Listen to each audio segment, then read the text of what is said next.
Only in the Philippines. Wow, Philippines. 1 year sa daycare. 1 year sa kinder. 6 years sa elementary. Wow.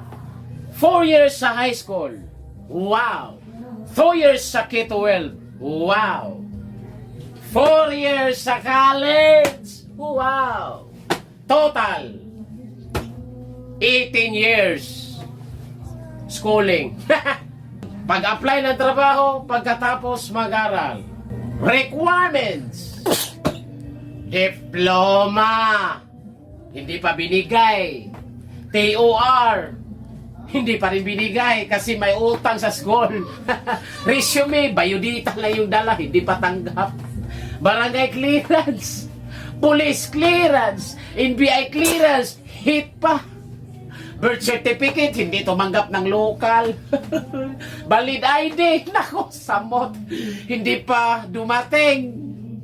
Medical certificate. Drug test. SSS number. PhilHealth number. Pag-ibig number. BIR number. Aming pang number. With work experience. Kakagraduate pa nga lang with work experience. Tapos may pahabol pa. With pleasing personality. Nako, paano pagpangit ka? Di naman tayo Piolo Pascual. Sweldo.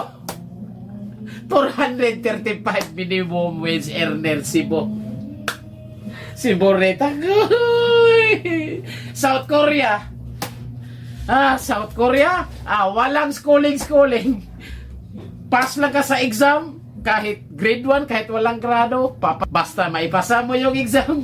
Sahod mo 80,000 hanggang 150,000. Anong pipiliin mo? South Korea, Philippines.